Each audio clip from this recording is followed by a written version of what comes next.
Bom, boa noite. É uma satisfação estar aqui na Quarta Nobre, já tão famosa. Quero agradecer a direção da Casa, do Conselho Regional dos Corretores de Imóveis de São Paulo, agradecer à direção, aos funcionários que me acolheram com maior cortesia, respeito e, sobretudo, com profissionalismo.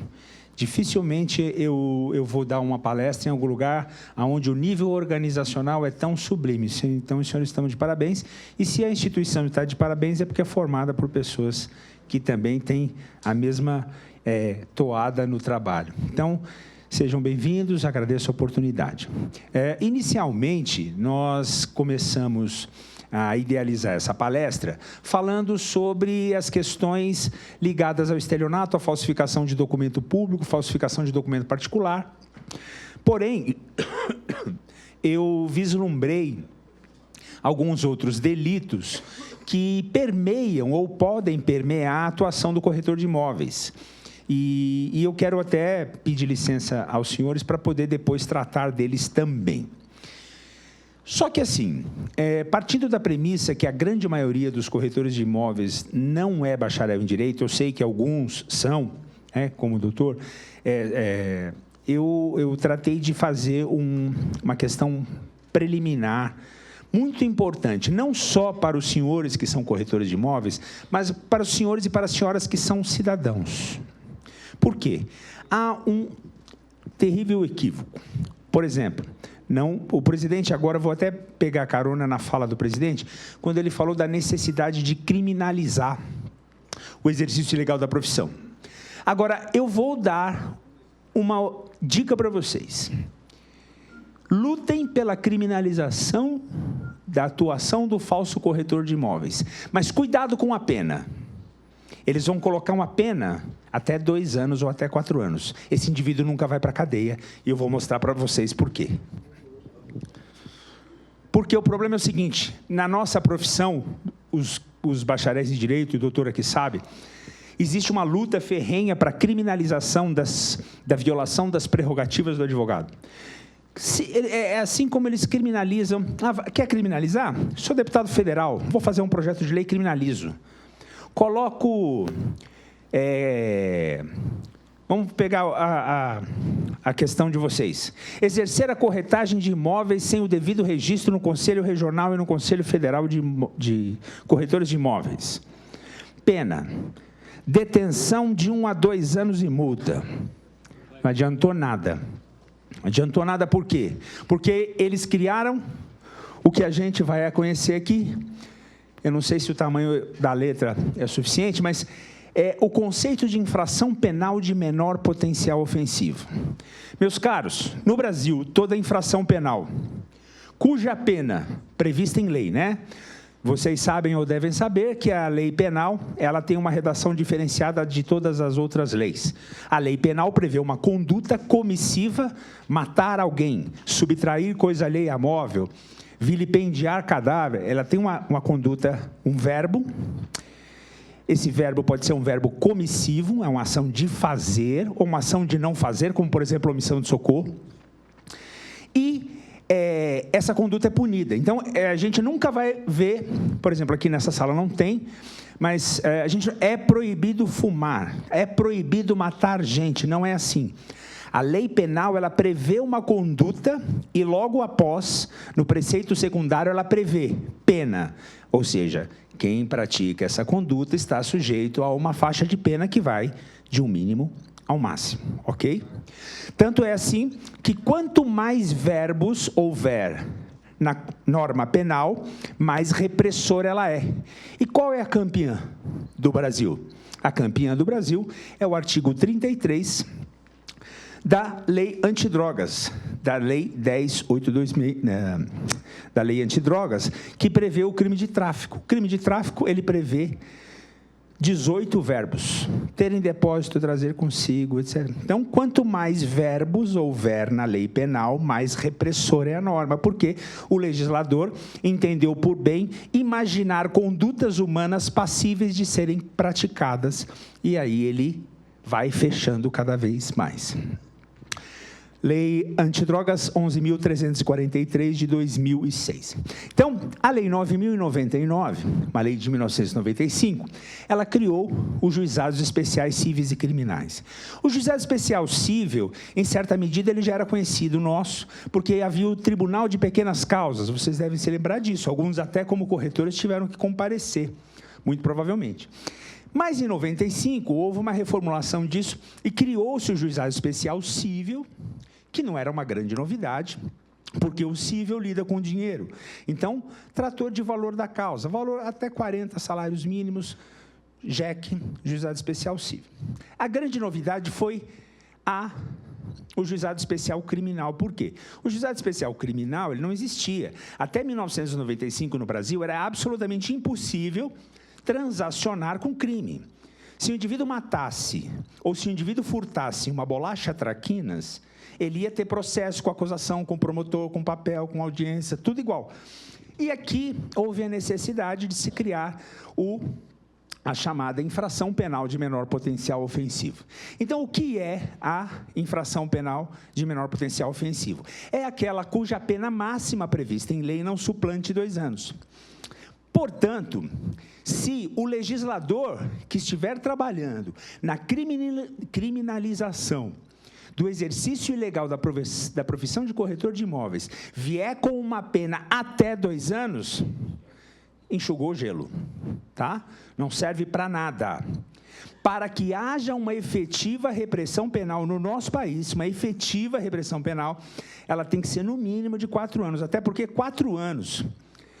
Os crimes apenados com até 4 anos, que não são praticados com violência ou grave ameaça, que é o caso, não seria um crime violento, eles são passíveis de substituição da pena privativa de liberdade, que é a cadeia, por restritiva de direito. Então, também continua, para botar um indivíduo desse na cadeia de verdade, haveria necessidade que ele praticasse inúmeras vezes e que houvesse prova dessas inúmeras vezes, o que na prática, nós sabemos, a prova disso seria muito difícil, enfim. Agradaria a coletividade dos corretores de imóveis, porém, efetivamente não puniria ninguém. Então, primeira dica, não gosto de dar conselho porque não tenho idade para isso. Tenho só 22 anos de formado. Então, uma dica para vocês. Fiquem de olho no projeto. Exijam que a pena seja elevada, pelo menos até 4 anos. Se a pena máxima for de 2 anos, praticamente é brincadeira de criança, ok? Então, aproveitando esse gancho, eu comecei a falar porque eu quero mostrar essa introdução. Como a gente vai falar de delito, como a gente vai falar de crime, a gente vai falar de pena. Então, eu vou mostrar para vocês o que efetivamente vai intimidar, porque uma das funções da pena é intimidar. Né? No Brasil Colônia, para quem conhece Ouro Preto, Mariana, São João del Rei, sabe lá. Tem a casa de câmara e cadeia e tem um pelourinho. O que é o pelourinho? Onde o indivíduo era punido. Por que o indivíduo era punido em praça pública? Para ser exemplo também. Então, a pena deve ser para reeducar, a pena deve ser a contraprestação do mal injusto e grave que o indivíduo praticou, e ela é o exemplo para o indivíduo de bem. Se você fizer aquilo, vai acontecer aquilo outro. Então, a Lei 9.099, no seu artigo 61, tem esse ponto. E aí, na mesma Lei 9.099, o artigo 69, que é isso também, que aí eu quero trazer para vocês essa informação, não só como corretores, mas como cidadãos e cidadãs, porque, infelizmente, hoje ainda vivemos um certo abuso de autoridade por parte de alguns poucos indivíduos das autoridades policiais. Então, vocês precisam ter informação. A autoridade policial que tomar conhecimento da ocorrência lavrará termo circunstanciado, é chamado TC. Então, não há inquérito policial. Em caso de infração penal de menor potencial ofensivo, infração branda, não há inquérito policial à lavratura de um termo circunstanciado. Encaminhará imediatamente ao juizado, etc. Mas eu quero ir para a parte em vermelho. Ao autor do fato, ou seja, o indivíduo envolvido nessa infração penal de menor potencial ofensivo, que, após a lavratura do termo, for imediatamente encaminhado ao juizado ou assumir o compromisso de a ele comparecer, não se imporá prisão em flagrante nem se exigirá fiança. Da onde eu extraio a seguinte ideia direta e reta para vocês. Ninguém pode ser preso em flagrante por abuso de autoridade, ninguém pode ser preso em flagrante por desacato. Portanto, quando você chegar numa repartição pública e o funcionário tiver colocado lá no balcão, artigo 331 do Código Penal, desacato, aquilo ali é intimidação. Eu sou contribuinte, meu filho, eu pago o seu salário. Você tira esse negócio daí, porque eu vou acionar a autoridade policial, porque isso é abuso de autoridade. Eu estou chegando, você está me intimidando. Ademais, não posso ser preso em flagrante. Infrações penais de menor potencial ofensivo, desde que a pessoa concorde em acompanhar a autoridade policial até o distrito, não possibilita a prisão em flagrante. Então, ninguém pode ser preso por desacato, ninguém pode ser preso por desobediência, ninguém pode ser preso por abuso de autoridade. Eu digo preso em flagrante, tá? Então, que fique muito evidente para vocês. Às vezes você está conversando com alguém, às vezes estão fazendo uma escritura num cartório, há um destempero lá, há uma, como o pessoal gosta de falar, uma desinteligência entre o escrevente, o corretor ali. Eu vou lhe prender em flagrante. Não pode, não vem com conversa, nós já passamos o período militar, chega. Você não sabe com quem está falando, graças a Deus. Não é mesmo? Então, assim, a gente precisa se despir desse país que é um grande cartório, que esse país é uma grande burocracia, e você não sabe com quem você está falando, porque eu tenho uma carteira, eu tenho um revólver, pum, e agora?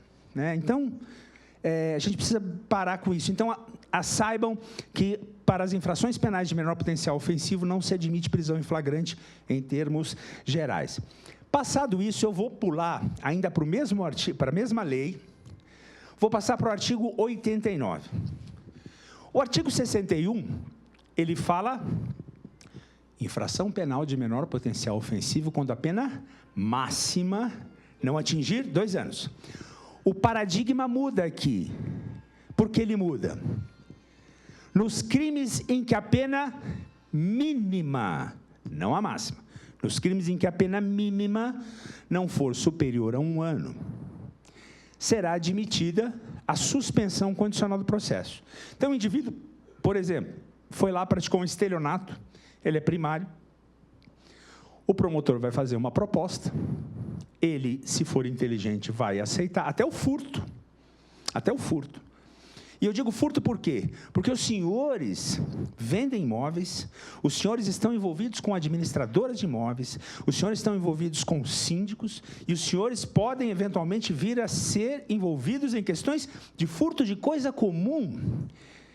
Quem, num bairro muito famoso de São Paulo, eu morei lá, aquele bairro de gente diferenciada, eu não vou falar o nome, né? Eu gostei daquele vaso que estava lá embaixo. Aquela iluminação de Natal estava linda. No Natal seguinte está na minha casa. Posso fazer isso? Não, isso é furto de coisa comum. O indivíduo, às vezes, vive no condomínio, ele acha que o que está no condomínio é dele. Não, não é dele, é de todo mundo. A área comum, o nome já diz, é área comum. O playground, o talher, a geladeira que está lá no salão de festa, não é dele. Então, é uma coisa importante, certo? E aí, isso é furto, se for o caso. O furto, a pena mínima é de 1 ano. Então, o indivíduo pode ser que ele não se intimide. Por quê? Porque o artigo 89 da Lei 9.099, ele diz que se tratar de uma infração cuja pena mínima, vejam que o paradigma mudou, a pena agora é a mínima. Se a pena mínima não exceder 1 ano, ele tem direito à suspensão condicional do processo. Significa o quê? Na hora que o promotor vai oferecer a denúncia e o processo ser iniciado, ele, antes de oferecer a denúncia, ele faz uma proposta. Ele fala, cidadão, cidadã, eu vou propor que o senhor venha aqui assinar o livrinho a cada 3 meses, durante 2 anos. Depois que esse período passar, se o senhor tiver andado na linha até lá, nós apagamos tudo isso e não existe registro nenhum. Então, é mais uma maneira de se safar. Alguns dos senhores poderiam falar, nossa, mas está virando uma bandalheira. Não é, meus caros. O que ocorre é o seguinte, o Brasil é um país que tem um encarceramento em massa gigantesco. Nós não estamos conseguindo lidar com a população que está fora da cadeia, muito menos com a que está dentro da cadeia. Não existe orçamento para isso. Eu desafio as amigas e os amigos aqui presentes. Dia 16 de agosto vai começar a campanha eleitoral para governador. Tem os outros, o meu foco é governador. Secretaria de Segurança Pública é governo do Estado. Secretaria da Administração Penitenciária, governo do Estado. Eu duvido que haja um candidato, não é no Estado de São Paulo, no Brasil. Eu duvido que haja um candidato no Brasil que venha com uma proposta, veja, nenhum dos 27 estados no Distrito Federal, venha com uma única proposta para o sistema penitenciário. Não nos esqueçamos do mês de janeiro de 2017 na região norte. Veja, nós estamos, não estou dizendo que tem que tratar preso assim, a gente tem que ter responsabilidade.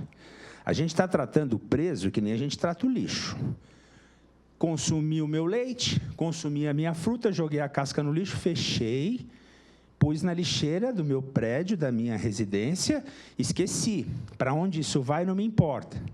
Não é assim que funciona. A gente precisa dar uma vazão para o sistema penitenciário. Não é botar esse pessoal para trabalhar, para produzir, enfim. Então, não pode esquecer. Então, é isso que eu estou dizendo a vocês. Na verdade, a intimidação, ela não tem que existir. A cadeia, a pena mais grave, ela tem que ser para o indivíduo que cometa conduta grave. Desculpa. Que cometa uma conduta grave. A jaula é para animal.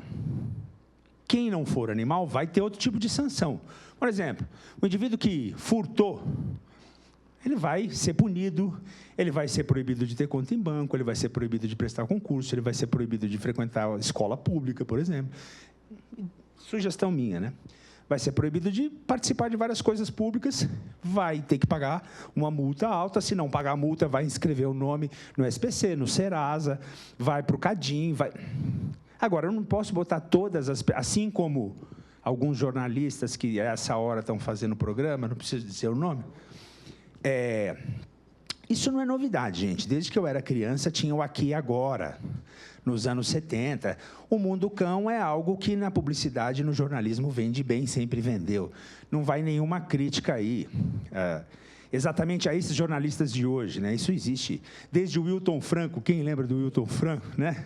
Então, enfim, o que eu quero dizer é o seguinte, a gente tem que ter uma visão muito centralizada daquilo que é o crime. Aí vocês poderiam falar, mas, Luiz, por que você fica falando que agente corretor de imóveis tem que ter essa visão? Porque, na hora de fazer um negócio, você tem que vislumbrar o que vai acontecer depois. Quais são os próximos passos? Eu quero vender um imóvel, eu quero comprar um imóvel. Eu procuro um de vocês. Você tem que vislumbrar. Promessa de compra e venda, as certidões dos distribuidores cíveis, a certidão negativa de débito, a certidão da Justiça do Trabalho, toda a documentação necessária, porque eu preciso de saber da idoneidade de ambas as partes. E se eu tenho alguém na Receita Federal que falsifica CND? Já conheci. Sim, concordo. Veja, não, mas... Veja, é melhor trabalhar com o pior cenário para que os negócios transcorram da melhor maneira possível. Então, a ideia é conversar, essa conversa que eu estou tendo com vocês, é acender a luz dentro da cabeça de vocês no sentido de abrir o olho. Me procuraram para comprar, para vender, para alugar, para intermediar, para avaliar. Qual a minha responsabilidade nisso? Eu posso ser envolvido numa questão de fraude, de estelionato. Estávamos conversando ainda há pouco aqui. Chegou um cliente lá, eu não sei o que ele faz, mas ele veio com 2.500.000 reais em dinheiro. Eu não vou vender para ele.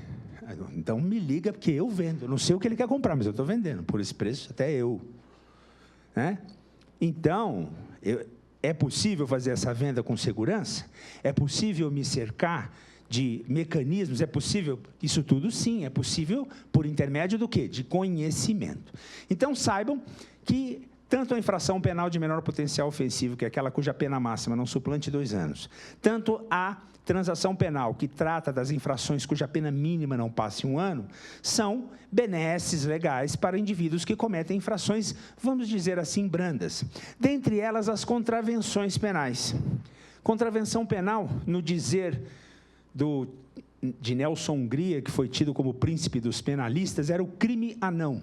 Aliás, eu acredito que numa eventual reforma da legislação penal, a contravenção penal desapareça, porque é um ato inócuo, né? É uma infração, todas as contravenções penais são infrações de menor potencial ofensivo. E a gente vai poder ver aqui algumas infrações penais da Lei 8.245, a Lei de Locação, e que todas são contravenções penais. Quer dizer, hoje em dia, fala, para que isso está na lei? Se não há necessidade, vamos retirar. É melhor punir pagando uma multa, é melhor punir colocando o nome no cadinho, é melhor punir proibindo o indivíduo de frequentar algum instrumento público, participar de algum certame, do que efetivamente pensar em cadeia. Pensar em cadeia não leva a nada.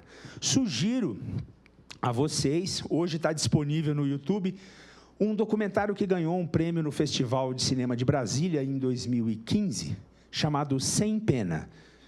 Eu faço propaganda porque foi um documentário produzido pelo instituto do qual eu faço parte, que é uma OCIP, uma organização social, que é um Instituto de Defesa do Direito de Defesa, cuja missão é levar defesa às pessoas que não têm a menor condição de serem defendidos sequer pela Defensoria Pública.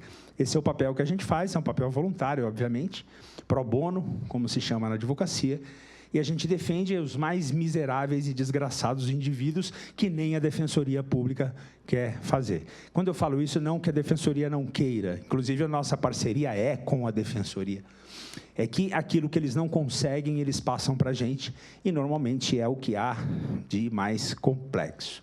Então, é um convite aos senhores, às senhoras, o filme Sem Pena, está no YouTube, só colocar lá, vocês vão ver um documentário. E aí, ali, nesse documentário, participam juízes, carcereiros, promotores, advogados, ladrões, participam todos. Eles só não aparecem, você só ouve a voz. E o mais interessante, você ouve a fala de um, a fala de outro, e você começa a tentar adivinhar, quem está falando aqui é um juiz, quem está falando aqui é um promotor. Aí, quando eles aparecem, você errou todos. Não, você errou. Quem está falando como juiz é o ladrão, quem está falando como promotor é o advogado, você errou todos. Mas é muito interessante. É um documentário que traz a reflexão. Né? A gente não pode colocar todo mundo na prisão, não dá, até porque custa caro, gente. Esse negócio custa caro e sai do nosso ICMS. 3 salários mínimos e meio por cabeça. Nós somos a 4ª nação que mais prende no mundo, perdemos para os Estados Unidos, para a Rússia e para a China só. Então, quanto isso não custa para nós? Então, a gente tem que ir nem tanto ao norte, nem tanto ao sul, né? Vamos dar seguimento aqui, e aqui eu passo agora a analisar alguns crimes, muito rapidamente, eu não vou ficar lendo os artigos. Vocês, quero chamá-los de vocês, porque eu sou mais velho que todos vocês, né? Vocês têm acesso no Google, tem lá Código Penal, tem toda a legislação, não vou ficar lendo, só vou mostrar que o furto, né? Furto em condomínio, furto de documento. Vocês que têm imobiliária, e se seu colaborador furta uma nota promissória, um título de crédito, como é que fica isso? E se furta dinheiro? O furto é um crime comum, e não só comum na classificação jurídica, mas ele é comum porque ele acontece com frequência. E, inclusive, um dos colegas aqui estava mencionando a situação de que teve lá seu trabalho invadido lá. Por quê? Porque todo mundo acha que corretor de imóveis, espera um pouquinho, a comissão, isso aqui vale 300 mil reais. Então, eles acham que vocês estão sempre com dinheiro. E não é brincadeira, até parece risível, mas vocês devem saber, você é corretor de imóveis, esse cara, de alguma maneira, ele está andando com dinheiro. Ou ele recebeu alguma comissão, ou ele está para receber. Então, tem esse ideário, né? Oxalá fosse verdade sempre, né? Eu, inclusive, aqui estava conversando com os colegas aqui, falei que se tudo der certo, eu vou comprar um imóvel de cada um de vocês. Só um, tá? Aí eu ligo para o meu amigo Gedel Vieira Lima. Brincadeira, tá? Mas, então, o furto é um crime, né? É um crime que permeia aí o patrimônio. Vocês lidam... o cerne da vida de vocês é o patrimônio imobiliário.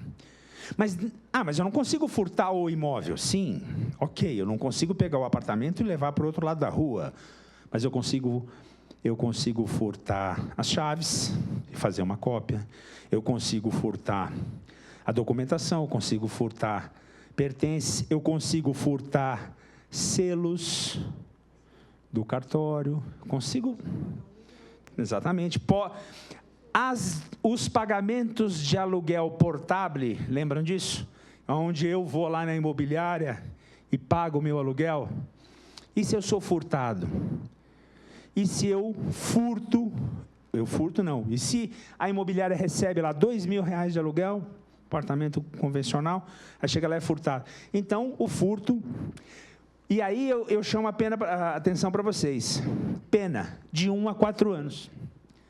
Cai em qual regra, gente? Na regra do artigo 89 da Lei 9.099. Se o indivíduo for primário, ou seja, nunca tiver praticado um crime antes, e praticar um furto, o promotor está obrigado a fazer a proposta de suspensão condicional do processo. Ou seja, na prática, ele não vai ser processado e nem vai ter o nome sujo. Lógico que se no futuro ele incorrer novamente na prática de um delito, não tenha dúvida que ele já não será mais primário, mas de uma primeira vez ele está livre. Então, olha, porque eu posso furtar um documento, eu posso furtar uma caneta, mas eu posso furtar um relógio importado, como o do doutor. Eu posso furtar um automóvel. E a regra é a mesma. Se for furto simples, o furto simples é aquele praticado de qualquer forma. Inclusive, tem a disposição aqui do parágrafo 2º, se o criminoso é primário de pequeno valor da coisa furtada, o que é pequeno valor, hein? Logicamente, para os nossos queridos corretores aqui presentes, pequeno valor é qualquer coisa abaixo de R$2 milhões. Natural. Brincadeira. Há uma referência para pequeno valor. Pequeno valor, a base de cálculo é o salário mínimo da data da infração. Não que o salário mínimo seja um pequeno valor, mas o percentual. Se eu me dirijo hoje até um estabelecimento... Vamos lá, vamos, já que a gente dá exemplo, a gente pode dar exemplo com um lugar bom. Eu desço aqui como é que é o nome do empório aqui? Está vendo como sabe? Corretor sabe. Brincadeira. Eu vou ali na Santa Luzia, eu posso ali furtar um biscoito Tostines. Talvez ele seja um pouco mais caro do que no Pão de Açúcar, do que no Extra, Mas existem produtos importados altamente caros. Então, o valor da coisa subtraída será baseado num percentual do salário mínimo da data em que o ato foi praticado. Isso é muito, isso é pouco. E se for, é quase como um fato gerador. Aliás, não sei se vocês sabem, qual é o ramo do direito mais próximo do direito penal? Tributário. Ambos andam estritamente na legalidade, né? Não tem interpretação nem extensiva, né? Os ramos mais dentro dessa área, o ramo do direito mais próximo do penal é o tributário. Exatamente, o doutor acertou. Ele é mais implacável. O tributário, sim, porque o tributário, quem cobra, tem mais poder, né?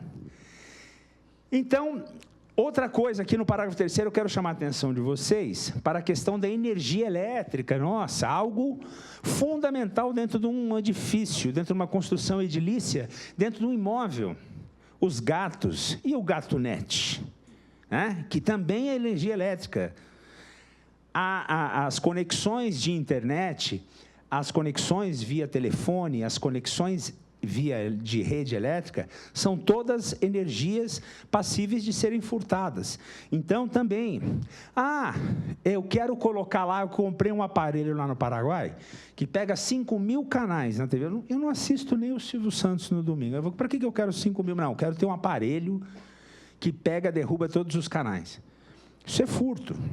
O dia que te pegarem, você vai responder por isso.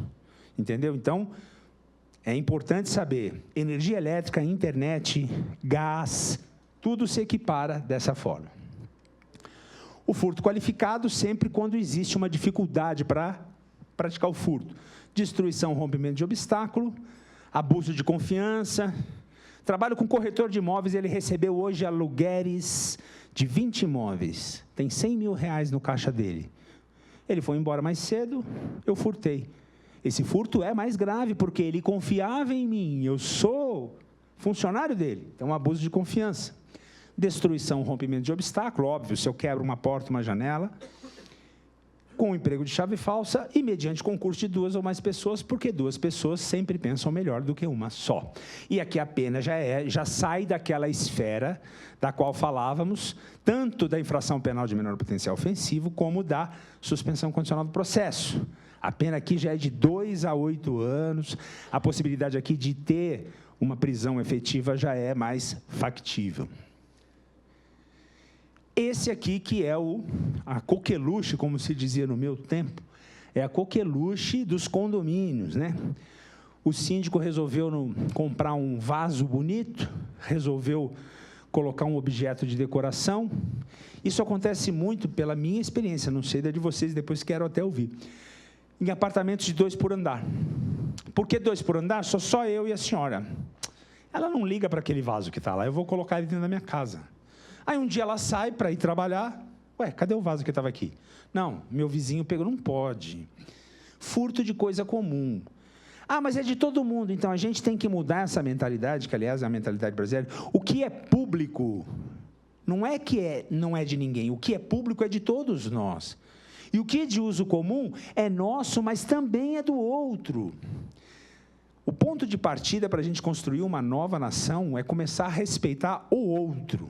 Acho que a primeira regra de compliance que a gente tem que ter no Brasil é assim, eu preciso respeitar o próximo.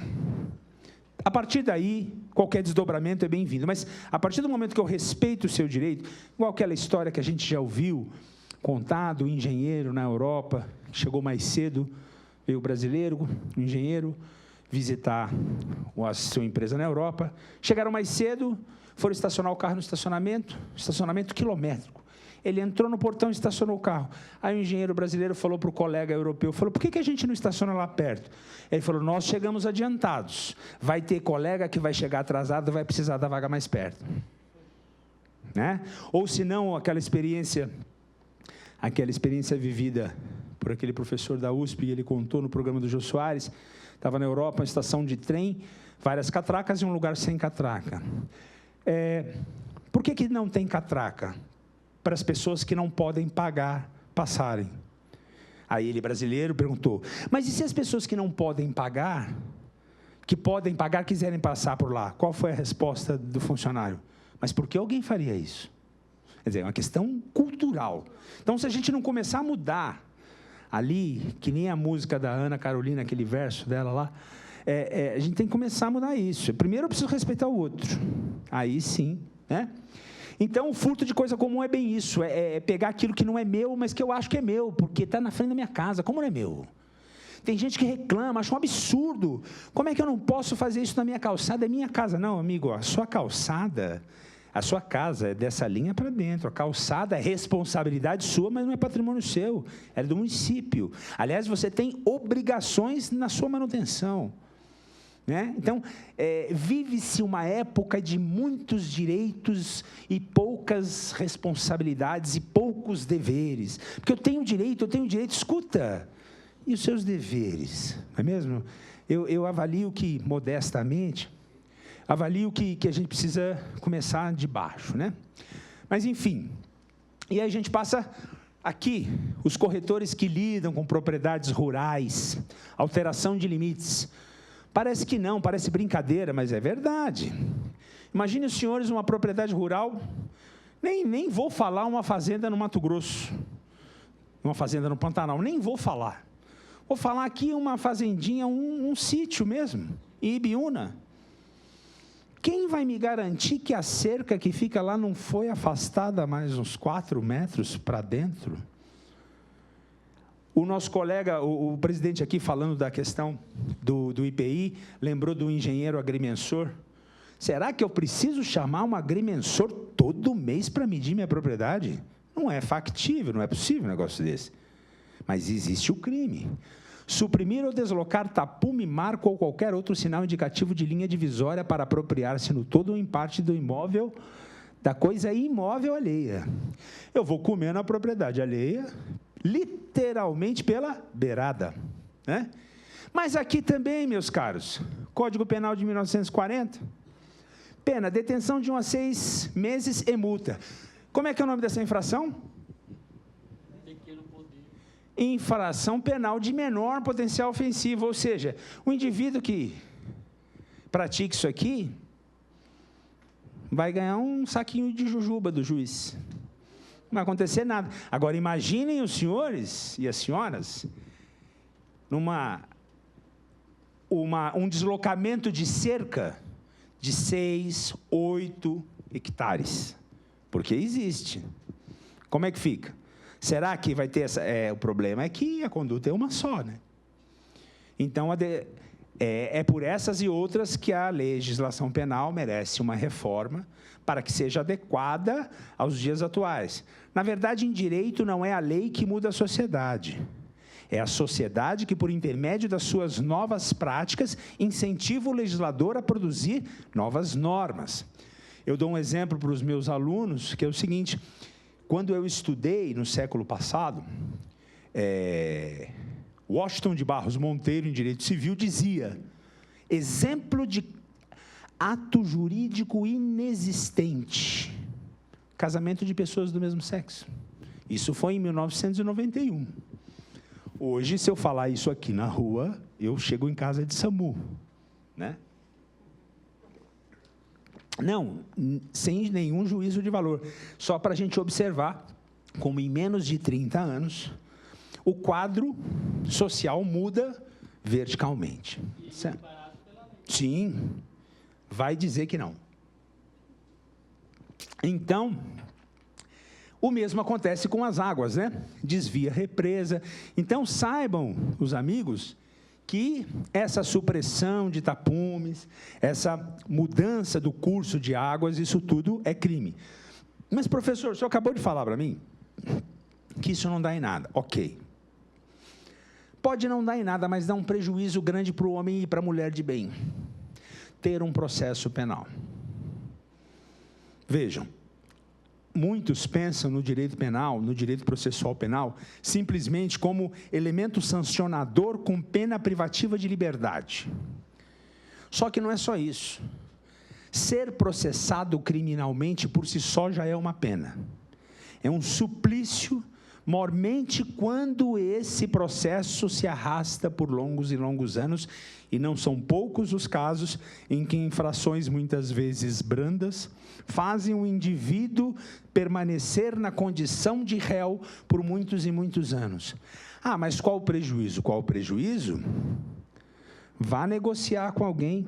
Se alguém levanta os seus de antecedentes, está respondendo processo criminal. Normalmente, o que acontece? Opa, respondendo processo criminal, não sei, não quero nem saber. Mas não, eu explicar. Não quero nem saber o que é. Ele já te tem como latrocida, como estuprador, porque, vejam, não vai aí uma crítica, é o pensamento do homem médio, do ser humano médio, da pessoa, a pessoa que não vive em delegacias, a pessoa que não vive em fóruns, não lida com a marginalidade de forma profissional, como é o caso do juiz, do promotor, do advogado, do policial. Então, o arquiteto, o corretor de imóveis, o geógrafo, o médico, essas pessoas não estão acostumadas. Então, falam em cadeia, tanto que os colegas estavam falando aqui, né? Ah, eu sou delegado. Não é delegado de polícia, é delegado do Conselho Regional de Corretores de Imóveis. Então, assim, as pessoas querem distância disso, naturalmente. Querem distância do crime, querem distância da polícia, querem distância do fórum. Muitos, eu nunca pisei numa delegacia, né? Se orgulham. Ok, faz parte, é assim que funciona. Orgulho em si mesmo, não é nada bom, nem profissionalmente, é chato. É um dever, faz parte, eu escolhi a profissão. Podia ter sido médico, podia ter sido, né? Mas, enfim, só para trazer aqui aos amigos as possibilidades que podem acontecer, e a gente logo chega no filé mignon, né? Que é a cereja do bolo, que a gente vai falar dos falsos, do estelionato e outras fraudes. E o esbulho possessório, né? O indivíduo que invade com violência a pessoa ou grave ameaça ou mediante concurso de mais de 2 pessoas, terreno ou edifício alheio. No meio rural, os movimentos dos trabalhadores sem terra no âmbito rural. No meio urbano, assistimos a essa tragédia anunciada, infelizmente, com perda de vidas. E essa coisa hedionda que aconteceu aqui em São Paulo, ali no centro. Então, esse é um crime, esbulho possessório. Se o agente usa de violência, incorre também na pena esta combinada. Se a propriedade é de particular e não há emprego de violência, somente se procede mediante queixa. Atenção, a queixa é uma peça processual, ou seja, uma petição feita por um advogado em casos de ação penal privada. Não entendi. Ok. Em regra, os crimes são processados por meio do Ministério Público. Alguém me perguntou, eu preciso contratar advogado? Não, quando eu sou vítima de um crime, geralmente, esse crime é processado por ação penal pública, o que significa que o Ministério Público, que é um órgão desvinculado do Poder Executivo, do Legislativo e do Judiciário, vocês já conhecem, né? Hoje está todo mundo muito famoso, Deltan Dallagnol, etc. e tal. Só que lá é federal. O Ministério Público, ele é o titular da ação penal, ele vai defender a sociedade. Então, quem movimenta, quem começa o processo é ele. Porém, excepcionalmente, a ação penal é privada. Por quê? Porque quando um crime acontece, a sociedade, não só a vítima, mas a sociedade toda sofre. Por isso, o Ministério Público atua. Entretanto, há situações em que só a vítima sofre. E aí o legislador fala, dessa vez, você contrata o advogado e você ingressa com uma ação penal privada. E a ação penal privada começa com uma petição que se chama queixa. Portanto, quando alguém disser a vocês, eu vou prestar queixa na delegacia, não sabe o que está falando. A queixa é uma petição escrita, uma peça processual que começa, que dá início à ação penal privada, certo? Então, se a propriedade é particular e não há emprego de violência, ou seja, vocês observem que aqui no parágrafo 3º, o grau de lesividade cai. Se o grau de lesividade cai, o negócio está muito mais entre particulares do que o negócio, a infração está muito mais voltada ao indivíduo efetivo que sofreu a violência do que à coletividade. Então, o legislador fala, faz o seguinte, não vamos ocupar a máquina pública. Você, se quiser, você tem 6 meses para fazer isso, se quiser, você contrata advogado e entra com ação penal privada. Esse advogado vai fazer uma petição chamada queixa-crime. Daí o nome queixa. Dano, esse é famosíssimo dentro dos edifícios. Salão de festa, Red Bull, Royal Salute, Smirnoff Ice e um público de 25 anos de idade. Resultado, cadeiras na piscina, vidros quebrados, lustres destruídos. Se for só isso, dano, crime de dano.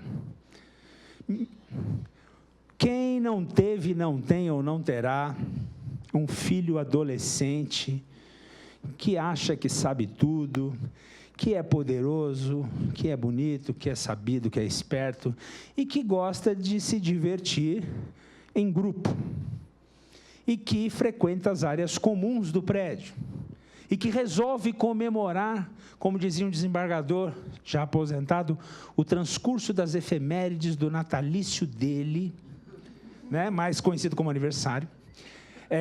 Ele resolve comemorar o aniversário, pai, eu vou chamar fulano, vou chamar ciclano. Aí o pai, na divertida, mas não vai ter bebida alcoólica. Não, imagina. Claro que não, está tudo escondido, você acha? Vai que negociar com o adolescente? Eu negocio com o pessoal do PCC. Como eu negocio com o adolescente? É ali, só muda a idade. Já fui adolescente. Então, dano. E condomínios, residências, empresas, destruir, inutilizar ou deteriorar coisa alheia, pena de detenção de 1 a 6. Poxa, mas também uma infração penal de menor potencial ofensivo? Sim. Só que não se esqueçam de um detalhe. O conceito do artigo 61, do qual falávamos, da Lei 9.099, cuja pena máxima não exceda 2 anos. não nos esqueçamos que um dano é um crime. O indivíduo é primário. 1 mês de pena. 2 danos já é reincidente. Já não são 2 meses de pena. 4 danos extrapola o limite de 2 anos da conhecida infração penal de menor potencial ofensivo. Aonde eu quero chegar com essa explicação? Quanto mais danos houver naquele episódio, não se poderá considerar infração penal de menor potencial ofensivo, porque haverá aquilo que nós chamamos de concurso de crimes, e concurso, muitas vezes, material de crimes, ou concurso formal, que eu não vou entrar nessa seara. Enfim, de uma forma ou de outra, as penas serão somadas. Quando elas forem somadas, vão extravasar o teto de 2 anos. Extravasado o teto de 2 anos, aí é possível a prisão, aí é possível uma sanção mais efetiva, uma sanção mais grave, certo?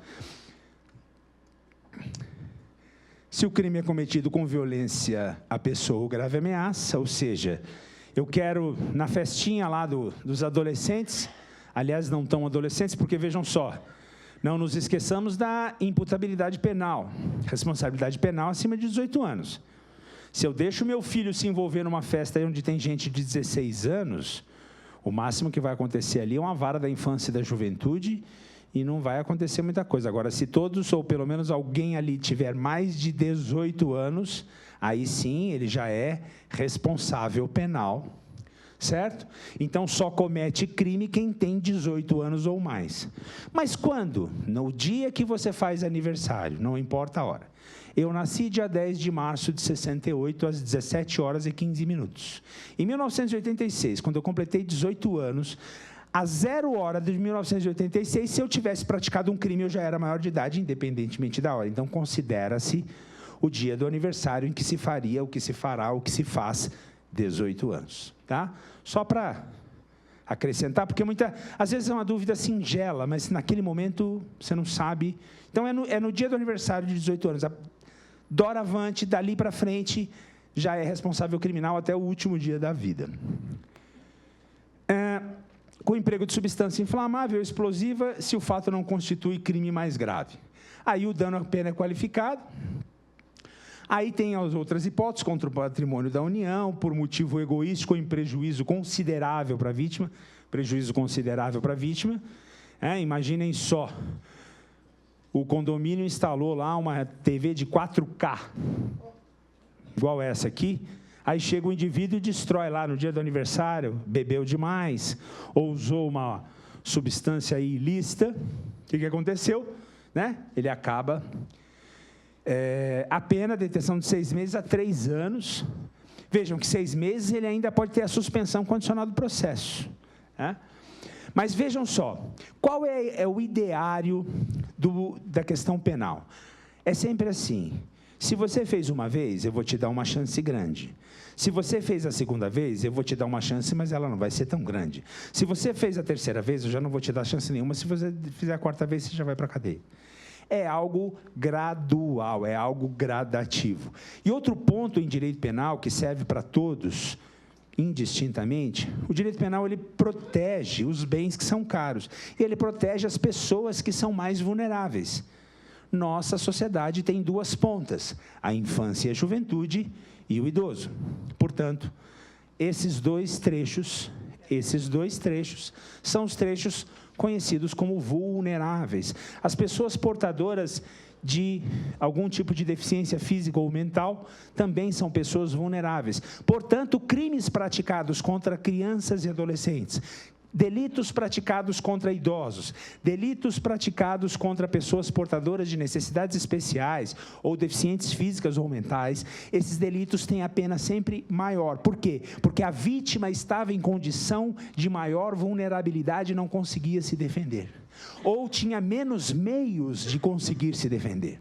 Certo? Então, quando os senhores e as senhoras estiverem negociando com uma pessoa, por exemplo, com mais de 60 anos, saibam que essa pessoa, Até se ela quiser de má fé.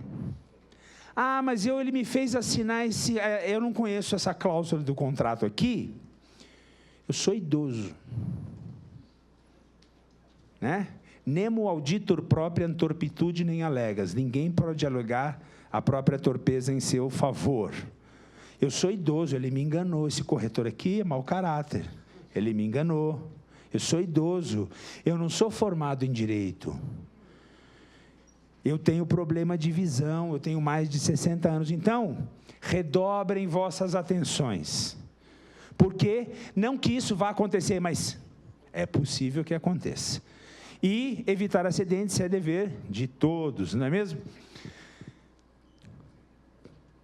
Apropriação indébita.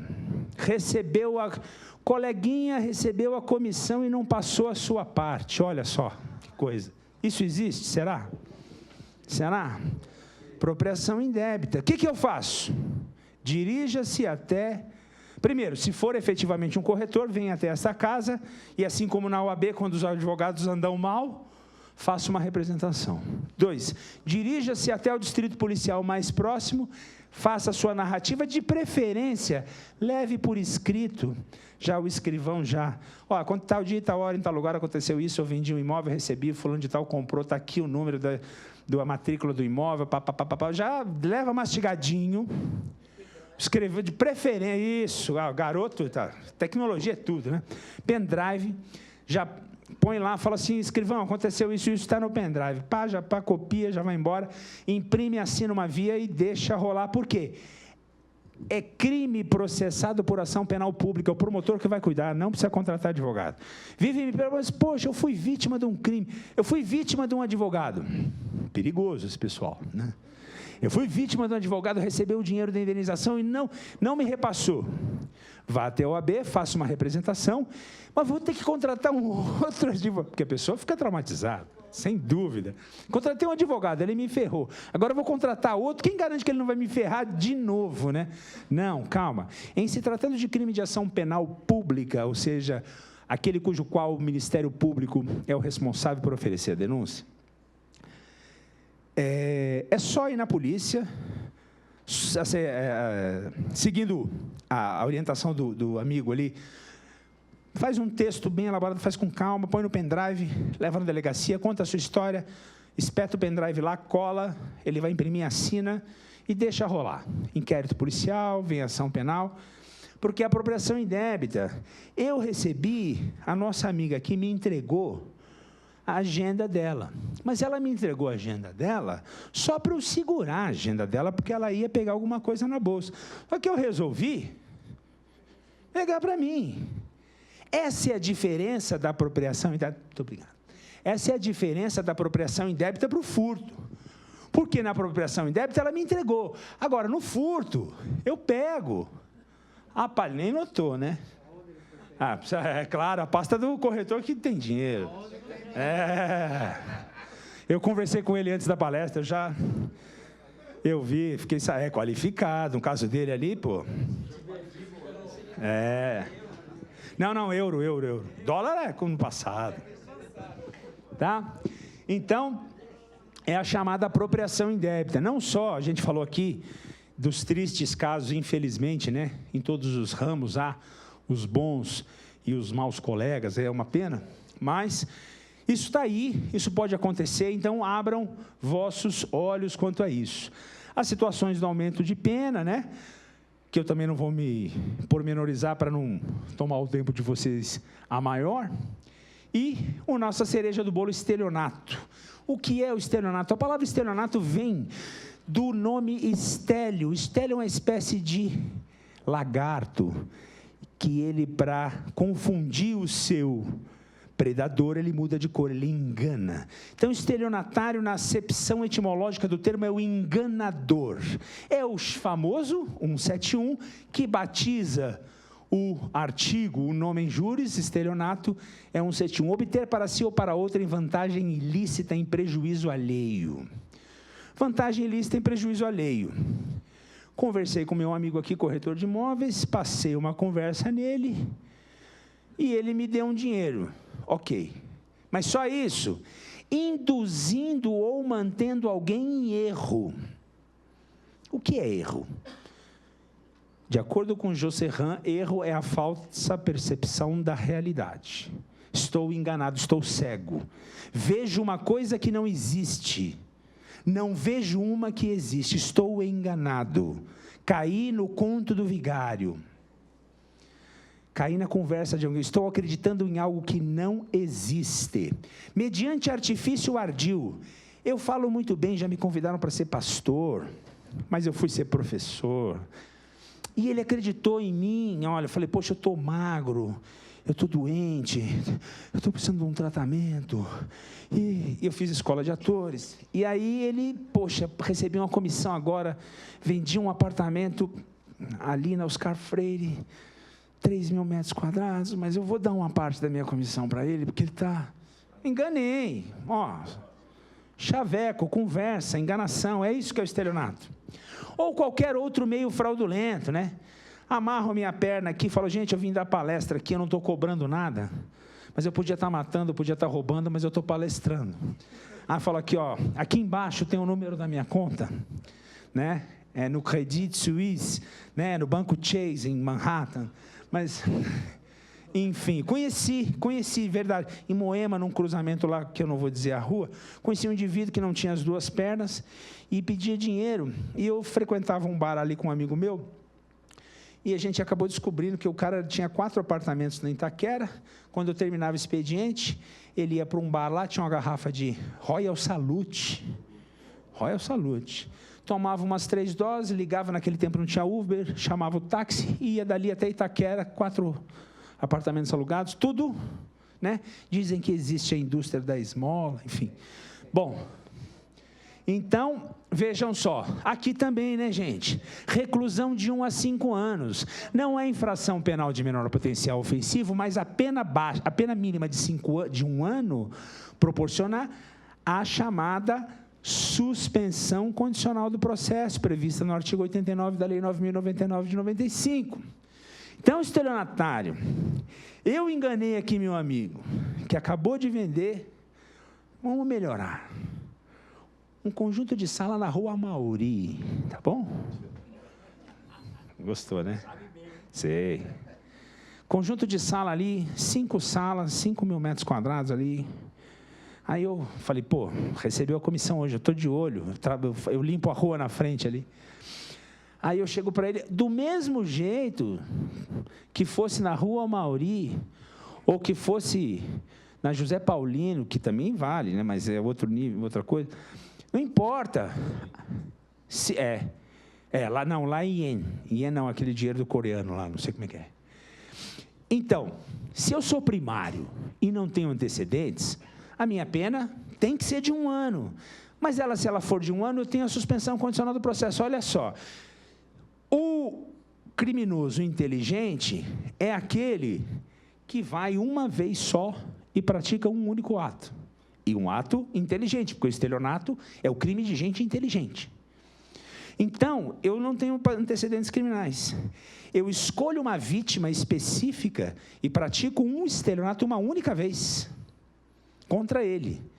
Ele vai me dar o dinheiro, eu vou ludibriá-lo, eu vou enriquecer ilicitamente às custas dele, vou usar de um ardil, dizendo que eu sou necessitado, né? Ele vai se comover com a minha situação, e na hora, se eu for processado, se isso chegar na justiça, eu terei direito à suspensão condicional do processo, não terei registro criminal em meu nome.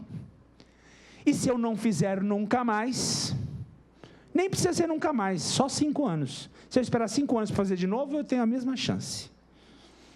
Então, olha só como é cruel. Se de um lado eu digo a vocês que a gente deve evitar o encarceramento em massa, de outro lado a gente fala, poxa vida, né? Ponte que partiu, né? Para não falar uma palavra feia, né?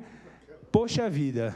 Pô, vai lá, engana o corretor de imóveis que demorou, ficou ali tentando negociar, tem 1 ano que ele está negociando aquele imóvel na Rua Amauri ali, e só agora que eu consegui receber minha comissão, e vem esse cara, né? Então, é delicado. Agora, se ele pratica mais de uma vez, ele já perde esse benefício legal da suspensão condicional do processo. E tem mais, se o criminoso é primário, de pequeno valor, o prejuízo não vai ser pequeno, né? Porque se um imóvel na Rua Mauri, a comissão ali deve ser um pouquinho boa.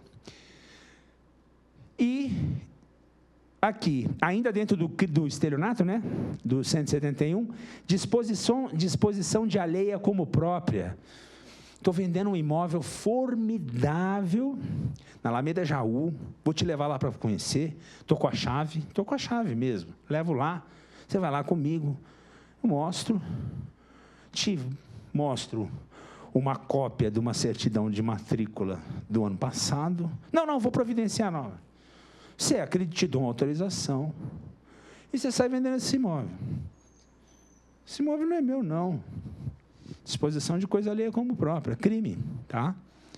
Eu sei que isso não acontece, tem aquelas histórias, que eu nem sei se é verdade, acho que vocês têm mais história para me contar, do indivíduo que vai vender um imóvel na praia, vende do lado do mar, né? Isso é meio lenda, não sei se isso é verdade ou não. Hoje não, mas acho que no passado não era difícil. Mas é disposição de coisa alheia, eu estou vendendo algo que não é meu, né? Vende permuta, dá em pagamento em locação, locação, hein? Locação. Eu me recordo, agora estou falando aqui com vocês das locações que eu fiz na minha vida, tenho até medo. Eu não me recordo de ter tido a certeza absoluta de que eu estava alugando um apartamento do verdadeiro proprietário. Quer dizer, tinha uma imobiliária, tinha um contrato, tinha o nome lá, João da Silva, lá, que se dizia proprietário, mas eu não fui no cartório, no RI, ver se era dele. Olha o perigo. Estou alugando, de repente chega lá alguém, mete a chave na porta e entra, como é que faz? Então. Não, mas e aí, como é que já foi? Já recebeu um aluguel, 2 aluguéis, 3, 4? Parece engraçado, e até é engraçado se não fosse trágico, porque existe, tá? Talvez não existam aqui nas nossas barbas, no centro das grandes capitais, mas com certeza absoluta no interior. Eu tenho uma casa em Limeira, a casa tem piscina, 5 suítes, pus na imobiliária. Quem me garante que ela alugou? Quem me garante que alguém não conseguiu entrar lá e alugou dessa forma? Se eu não estiver indo lá periodicamente, se eu não estiver em contato lá, muito provavelmente vai acontecer isso, né? Alienação, oneração fraudulenta de coisa própria.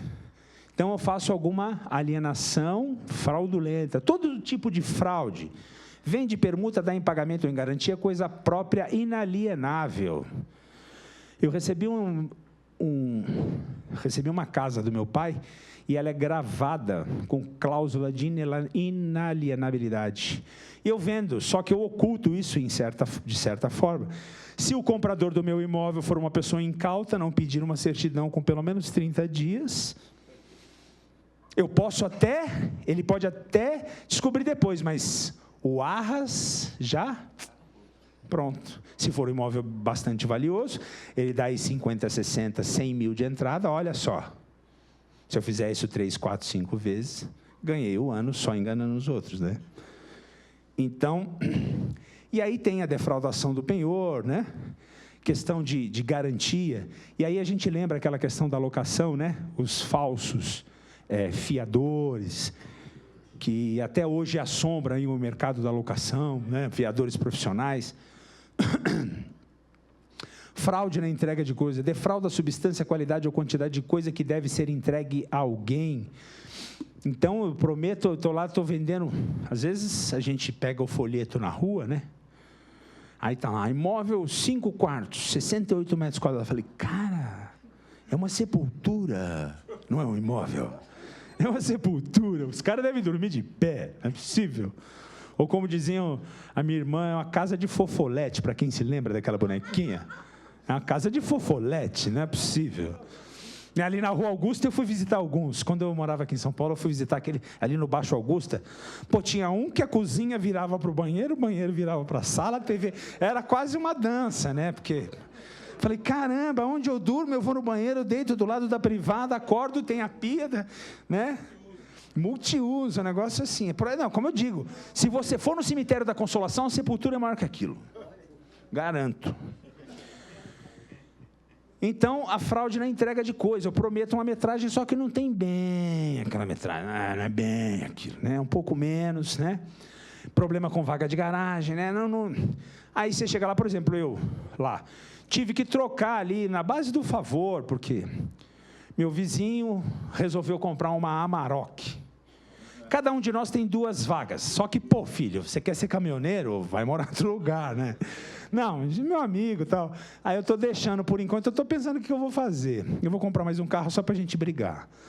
Porque ele pôs um Amarok que ocupa 2 vagas. Aí a gente teve que trocar, porque a minha original é uma na frente da outra. Para ele é bom. A dele é uma do lado da outra. Então. Pô, falei, você vai comprar um Amarok, você tem que pensar antes, né? Então, questão de tamanho, de imóvel, etc. e tal. Fraude no pagamento por meio de cheque, é o cheque sem suficiente provisão de fundo. Isso, aliás, hoje em dia, né, o cheque virou um pouco peça de museu, creio eu. Tem as ordens de pagamento, as TEDs, os DOCs, os débitos em cartão, etc. E... agora, aquela história, né? Tomem cuidado, uma lição antiga. Não é o conto do vigário, não. É o cheque com a data, né? Com a data bom para. Então, na realidade, primeiro, né, o cheque não é pré-datado, na realidade ele é pós-datado. O nome correto é pós-datado. Segundo, cuidado com isso, cuidado depois se houver necessidade de entrar com uma ação no cível por conta do cheque. Não deixem passar o prazo prescricional, se tratar do cheque na praça de 6 meses, se tratar de cheque fora da praça, ou senão vai ter que entrar com uma ação monitória, que é para constituir o título. Então, usou cheque, tenham cuidado, liguem para o banco, se for possível, vão até a agência, sejam preciosistas, sejam cuidadosos com questão ligada a cheque, até porque o cheque hoje é quase um objeto de museu. Então, prefiram a ordem de pagamento, a TED, emitam um boleto, usem outros mecanismos. A tecnologia bancária está aí para isso. E o estelionato contra o idoso, como eu disse a vocês, por conta do Estatuto do Idoso, a Lei 13.228 de 2015, a pena fica ainda maior, né? Falsificação de documento público. O que é documento público? Qualquer certidão emitida por um cartório de registro de imóveis, por um cartório de registro civil, por um cartório de títulos de documentos, é um documento público. Eles são delegados de serviço público, vocês sabem perfeitamente bem, que quem é dono de cartório, como a gente fala, inclusive a palavra dono é inadequada, né? Quem é concessionário prestou concurso, mas é um serviço público e emite documentos públicos. Então, a falsificação de documento público é crime. E aqui a gente sai da seara, tanto da esfera penal do infração penal de menor potencial ofensivo, como da possibilidade da suspensão condicional do processo, porque a pena mínima aqui é de 2 anos e a máxima de 6. E aí, alguns detalhes, mas só para a gente lembrar, nas mesmas penas, né? Quem falsifica a carteira de trabalho, cuidado, o pessoal que administra imóvel, o zelador, o síndico, o administrador, aqueles que fazem anotação na carteira de trabalho dos colaboradores do condomínio, cuidado, não lança. O senhor não pode me dar um recibo maior? O senhor não pode aqui botar na minha carteira que eu ganho? Cuidado, isso é crime. Mas talvez eu não vá preso, sim, mas o prejuízo de ter contra si uma ação penal, um registro criminal, isso vai macular a sua vida profissional, talvez interfira até na sua vida pessoal, certo? Questões ligadas à carteira, à previdência social, falsificação de RAIS, quem lida com folha de pagamento, cuidado, a relação anual de informação social, a RAIS. Não, mas foi sem querer, isso dá um problema na Justiça Federal, e o Ministério Público Federal está mostrando as garras, hein? Falsificação de documento, aqui cai na vala comum, falsificou documento, promessa de compra e venda, contratos de gaveta, contratos em geral, contrato de locação, cuidado, muita gente querendo criar uma situação artificiosa, falsifica. Vai dar problema, olha lá, de 1 a 5 anos. Admite suspensão condicional do processo, mas se o indivíduo for reincidente, o risco dele ser preso é bastante real. Falsificação de cartão do INSS, cartão de crédito, cartão de saque, de débito, certo? Falsidade ideológica. Omitir em documento público ou particular declaração que dele deva constar ou nele inserir ou fazer inserir declaração falsa ou diversa. O documento é verdadeiro. A alma do documento é que é falsa. A carteira do CRES é verdadeira, emitida por aqui. O nome do indivíduo que está lá e o número que estão falsos. Então, estou dizendo ser quem eu não sou. Ah, eu sou desembargador, eu sou juiz, eu sou promotor, eu sou delegado, e não sou. Vejam, a diferença disso, no caso aí da corretagem, a diferença disso para o exercício da profissão. Vamos imaginar uma situação prática. Fulano de tal, Tício, né, o pessoal que estuda direito, Tício e Mévio, são os dois grandes personagens. Tício foi flagrado portando uma carteira do Conselho Regional de Corretores de Imóveis de São Paulo com seu nome. Documento esse ideologicamente falso. Ele vai ser processado por esse crime. Ah, mas e se for criminalizado o exercício da profissão ilegal? Não, se ele não praticou o ato, se ele não ofereceu seus serviços, se ele não entabulou negociações com clientes, se ele não exerceu a profissão. Ele só portava o documento falso. Então, cuidado que cada conduta pertine a um crime especificamente. Pena também não é muito baixa, reclusão de 1 a 5 anos. A segunda vez, no caso de reincidência, já viabiliza uma eventual possibilidade de prisão. E o documento falso não é só o documento pessoal. Às vezes, uma declaração. Às vezes, vocês são instados, consegue um financiamento para mim. O pessoal, o cliente não pede? Ah, eu preciso de informações. Aí, eu presto informações para ti falsas. Eu tenho o nome no Serasa, no SPC, mas eu consegui dar um jeito de, durante 10 dias, apagar. Você está confiando em mim. Eu passo essas informações, quando chega na agência lá, na caixa, no agente financeiro. Aí o cara vai falar, pô, você está me enganando. Liga para a polícia, você vai ser responsável. Eu serei, mas você vai ser corresponsável. Então, cuidado com a documentação sempre. Vocês já sabem disso, mas, como diz a Azul, né, Viação Aérea, nunca é demais lembrar. Né? Vocês já sabem, mas nunca é demais lembrar. Falso reconhecimento. Esse daqui é um crime curioso, porque ele é típico de tabelião. Só tabelião pode fazer, porque só tabelião reconhece firma. Então, notário e registrador não reconhece. Então, o tabelião reconhece firma. Então, artigo 300 do Código Penal, reconhecimento falso de firma.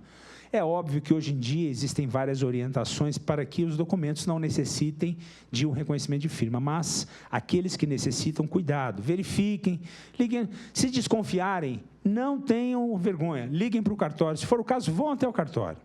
Quem é o escrevente? Tem um escrevente aqui chamado Chechel da Silva. Quem é? Você? Tá.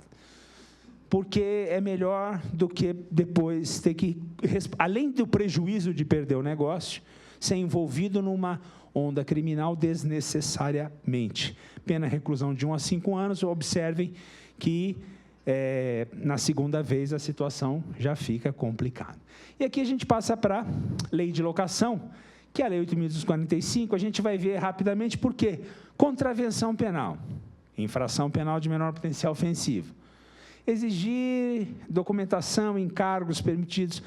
Eu acho que aqui na capital, não sei, não lido com isso. Mas, exigir documento, exigir aquelas taxas. Eu acho que isso acabou ou diminuiu, né? Não deve ter mais, porque todo mundo sabe. Não vai dar em nada, mas é uma dor de cabeça. É possível lavrar o termo circunstanciado, criar uma dor de cabeça. E outra, por aquilo que se cobra, né, não vale a pena o risco de ter um dissabor aí, receber uma viatura na frente da imobiliária, não pega bem, né? Ainda que não dê em nada, tem esse outro aspecto, gente. A questão penal tem esse outro aspecto também. Vejam que ela age como cebola, são camadas. Existe a punição, a cadeia, existe outros tipos de punição, a multa, a prestação de serviços à comunidade, existe o processo que por si só é uma punição, e existe também o fato de passar por um dissabor. Vai fazer chorar. vai fazer chorar, vai chegar a polícia lá, aí seu vizinho, ia lá, o Adamastor, vem ver, ó. Tá, sabe o Adamastor lá de imobiliária? Tem 2 viaturas da PM lá. Quer dizer, às vezes os caras são amigos do corretor, foram lá tomar um café, mas tem uma viatura parada na frente já, né? A situação já está fácil. Aí todo mundo, você vai alugar imóvel? Toda hora tem uma viatura ali na frente. Não sei, o cara é amigo do delegado, mas delegado de polícia, né? Você quer alugar? Não vai lá não. Não sei o que acontece, mas toda hora tem polícia lá. Né? É ou não é? Falou que tem polícia, você fala, não deve ter boa coisa lá, né? Não é nenhuma crítica à polícia, mas aonde há polícia, normalmente há algum tipo de problema, né? Cobrar antecipadamente o aluguel, são todas infrações penais de menor potencial ofensivo que estão lá na Lei 8.245 e que, na realidade, como eu disse a vocês, elas podem não gerar efetivamente uma punição penal, mas elas vão provocar um dissabor, uma dor de cabeça. E outra, vocês têm um negócio, vocês têm um nome a zelar, vocês têm um nome no mercado. Qualquer coisa é uma vida para construir e é 5 minutos, quando muito, para derrubar. Então, evitar esse tipo de dissabor é sempre o melhor caminho. E, por fim, aqui, a Lei 4591, que é a Lei das Incorporações, que as incorporações, resumindo, né, as incorporações feitas em desacordo com as normas estabelecidas, as medidas, as normas do cartório e tudo mais, elas podem virar infração penal e, muitas vezes, com a coautoria, ou seja, responsabilização também do corretor, né? Crime contra a economia popular, fazendo proposta, contratos, prospectos. Vocês sabem melhor que eu, pega aquele negocinho no semáforo, aí você vê lá, a incorporação não é, será que aquilo está certo? Se aquilo estiver errado, pode incorrer. Pena, reclusão de 1 a 4 anos e multa, também. Incorre na mesma pena o incorporador, o corretor e o construtor, individuais, bem como os diretores, gerentes, prospecto, relatório, parecer, balanço, comunicação ao público, ou seja, está enganando a sociedade. Eu estou mentindo quanto à metragem. E aqueles imóveis que são construídos em cima de antigos aterros sanitários, hein? E depois começam a dar problema de questões ambientais. Isso se não for o Center Norte que vai explodir uma hora dessa, né? Dizem, né? Eu vou lá toda hora, só para ver. Certo? Então, tem tudo isso, o incorporador, consultor, né? Sempre a responsabilidade. Tiver algum tipo de favorecimento ilegal, então o corretor precisa ficar. E o Código de Defesa do Consumidor, fazer afirmação falsa ou enganosa, né? Também é uma infração penal de menor potencial ofensivo. Se o crime é culposo, a detenção é menor. Fazer ou promover publicidade que sabe ou deveria ser enganosa ou abusiva. Fazer ou promover publicidade que sabe ou deveria saber ser capaz de induzir o consumidor a comprar de forma prejudicial ou perigosa para a saúde e segurança. Utilizar de cobrança de dívidas de ameaça. Então, está devendo o aluguel, está devendo o condomínio, liga domingo à noite aí, se não pagar, eu vou te matar, não sei o quê. Impedir ou dificultar o acesso do consumidor a informações sobre o que consta nos cadastros de bancos de dados. Deixar de corrigir lá no SPC, no Serasa, quando o indivíduo pagar a conta. Deixar de entregar ao consumidor termo de garantia preenchido, etc. e tal.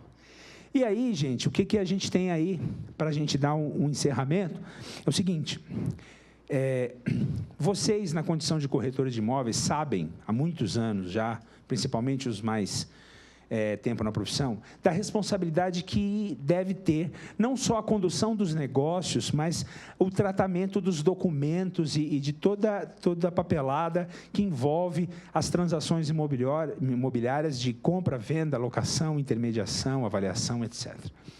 Mas é sempre bom alertar para questões voltadas à área criminal. Por quê? Meus amigos, nós vimos aqui raríssimas infrações penais, poderão, ainda que envolverem algum corretor de imóvel, poderão levá-los a uma cadeia, a uma situação, mas imagem é tudo. Os senhores estão no mercado há alguns anos, os senhores construíram e vêm construindo uma reputação ao longo de muito tempo. Nosso amigo aqui, o doutor, os doutores aqui, além de tudo, exercem cargo na casa. Imagina eu recebi ontem, aliás, curiosamente, um amigo meu ligou e falou assim, não sei o quê, eu tenho um negócio para te oferecer. Eu falei, todo mundo me liga pedindo, ninguém me liga oferecendo, eu tenho até medo. Aí, ele falou assim, não, eu tenho um amigo, ele precisa de uma conta corrente. Falei, tenho 2 clientes assim. Não, ele tem 80 mil reais, ele disse que paga 10% de comissão. Falei, mas nem que ele me desse 180, eu não queria. É óbvio, quem é que vai dar 10% de comissão de 80 mil reais para eu ficar, só para eu dar o número da agência da minha conta? É evidente que esse dinheiro veio de uma fonte ilícita, cuja qual eu nem sei, vai que é de lavagem de dinheiro da Odebrecht, e eu vou entrar nessa. Eu estou querendo entrar na Lava Jato, mas como advogado, né? não como réu. Então, gente, já dizia o Barão de Itararé, não existe almoço grátis. Então... Desculpa, e 171 ele é de 2 jeitos, na ida e na... Exatamente. Então, o que eu falo para vocês? Atenção, cuidado. Vocês têm experiência, mas às vezes estão ali no afã de fechar um bom negócio, é natural, até mesmo a gente quando tem um cliente bom, você não quer desagradar, você oferece o 3º café, o cliente já está com azia, mas você oferece um biscoito, você liga para a secretária e fala, pega aquele biscoito que eu comprei para minha mulher, abre, mas não é da sua mulher não, mas abre, depois eu compro outro, né? A gente não afã de festa, todos nós, profissionais liberais, vivemos de comissão, vivemos de honorários, a gente está sempre ali atrás do bom cliente, do bom negócio. Agora, nunca se esqueçam desses cuidados, porque, como eu disse, torno a repetir que eu acho que é a tônica da nossa conversa. Não é o fato de ser preso que aqui ninguém vai, não é o fato de ser processado, é o fato de você passar por esse constrangimento. Às vezes, como eu brinquei aqui, às vezes o seu vizinho não viu, às vezes sua família não viu, mas à noite você vai olhar no espelho. Você fala, para que eu fui fazer isso? E não vale a pena. Gente, muito obrigado.